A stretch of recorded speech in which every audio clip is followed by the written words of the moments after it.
The Bolton Super PAC and Cambridge Analytica signed a $454,700 contract in the summer of 2014. The contract, obtained by CNN, outlined how the data firm would provide the Super PAC behavioral micro-targeting with psychographic messaging. The contract stated that the data would be collected in accordance with the law. Psychographic profiles are used to predict people's interests, values, and opinions. Cambridge Analytica used the predictions to target voters with advertising.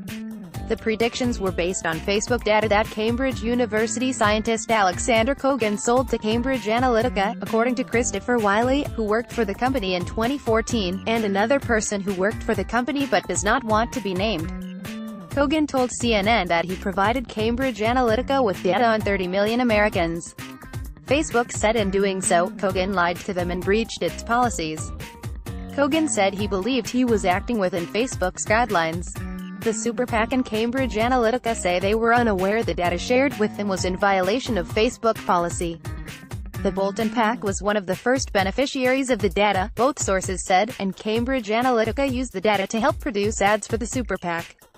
A spokesman for the Super PAC denies knowing of any alleged impropriety by Cambridge Analytica. Bolton, a former U.S. ambassador to the United Nations in the George W. Bush administration, was mulling a 2016 presidential bid when his Super PAC hired Cambridge Analytica. In the 2014 midterms, the Super PAC backed candidates including Republican Senate contenders Tom Tillis and Tom Cotton, both of whom also hired Cambridge Analytica and went on to win the races. Documents provided to CNN show how the SCL Group, Cambridge Analytica's parent company, outlined how to target voters in Arkansas, where Cotton was running for U.S. Senate in 2014. Entitled Arkansas Priority Persuasion Clusters, it split Arkansas voters into 5 groups and outlined what messaging would resonate with them. One ad by Bolton Super PAC for Cotton focused on patriotism, leadership and on the candidate's military service. Wiley said that ad was primarily targeted at Cluster 2 of Arkansas voters, which consisted of males in their 40s to 60s who cared most about national security and the economy. Among the image guidelines outlined by SCL Group to appeal to this group was a picture of Cotton in military uniform. Similar pictures appeared in the ad. Another Bolton Super PAC ad said, "Our world is becoming an increasingly dangerous place," citing Iraq, Russia and ISIS, before asking, "What's next?" In one example involving New Hampshire voters, a cluster of 35 to 55-year-olds, mostly female, was described as polite and concerned with remaining in the good graces of others. SCL Group suggested messages showing figures getting along well should be targeted at this group.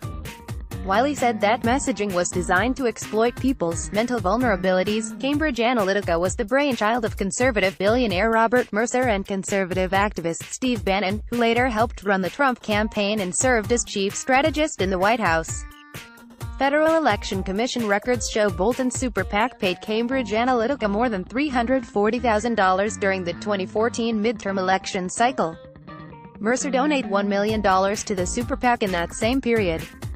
The Mercers also donated to the Tillis and Cotton campaigns in 2014. Tillis said Cambridge Analytica played a relatively small part in his campaign when he spoke to reporters Tuesday. CNN has reached out to Cotton for comment. Data on Americans was gathered through a Facebook personality test app built by Kogan. The app not only gathered information from those who used it but also from their Facebook friends. One point on an agenda that CNN obtained of a meeting between SCL and another contractor that worked for the Bolton PAC read, "SCL able to harvest substantial and useful information on people from Facebook, with permission." Cambridge Analytica said when it learned a year later in 2015 that Facebook had determined that Kogan had breached Facebook's policies, Cambridge Analytica deleted the data Kogan had provided them. CNN's Kurt Devine and Marshall Cohen contributed to this.